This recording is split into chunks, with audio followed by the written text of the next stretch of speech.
Hi అండి, welcome back to my YouTube channel. So ఈరోజు మనం కుల్ఫీని ఎలా రెడీ చేసుకుందామో చూద్దామండి. ఏంటి ఇప్పుడు కుల్ఫీ అని అనుకుంటున్నారా? బయట వాతావరణం చూసారా, ఎండలు ఎలా మండిపడుతున్నాయో. అసలు మామూలుగానైతే శివరాత్రిలో శివ అనుకుంటూ పోయే చలి కాస్త అది ఎప్పుడో వెళ్ళిపోయిందండి. ముందుగానే వచ్చేసిన ఈ సమ్మర్ కోసం ఈ తంటాలన్నీ. పిల్లలు ఈ సమ్మర్లో బయట ఐస్ క్రీమ్స్ అని ఇవని అవని చాలా రకాలుగా అడుగుతూ ఉంటారు. సో మనం ఇంట్లోనే సింపుల్గా రెడీ చేసుకోవడం కోసం ట్రై చేస్తున్నామండి కుల్ఫీ చేయడము.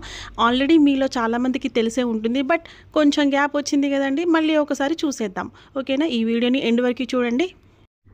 సింపుల్గా మనకి ఇంట్లో ఉండే ఐటమ్స్తోనే మనం చేసుకోవచ్చండి. చిక్కటి పాలు, డ్రై ఫ్రూట్స్, కొంచెం కార్న్ఫ్లోర్ ఉంటే చాలు మనకు మంచి కుల్ఫీ ఐస్ క్రీమ్ రెడీ అయిపోతుంది. హైజీనిక్ అనమాట, మనం ఇంట్లోనే చక్కగా రెడీ చేసుకోవచ్చు.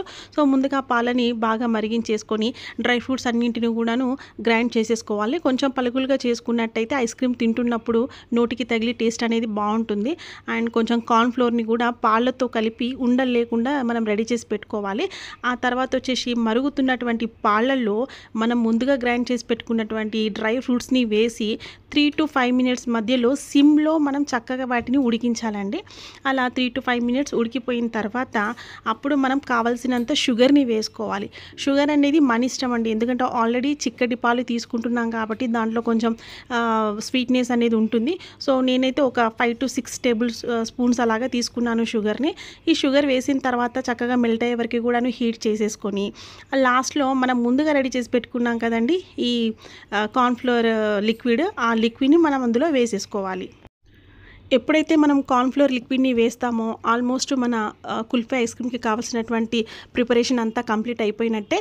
3 to 4 minutes మనం సిమ్లో దీన్ని వేయించిన తర్వాత స్టవ్ కట్టేసి కాసేపు చల్లారనివ్వాలండి.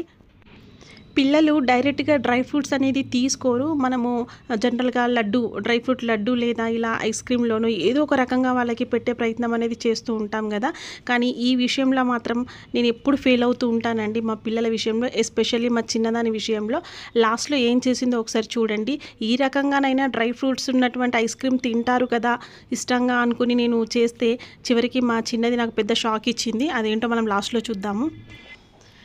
ఇదంతా కూడాను కుల్ఫీ మౌల్డ్స్లో వేసేస్తున్నానండి. ఒకవేళ లేదు మన దగ్గర లేవు అని అనుకుంటే కనుక చిన్న టీ గ్లాసెస్లో కానీ కప్స్లో కానీ వేటిలో అయినా కూడా వేసేసుకోవచ్చు.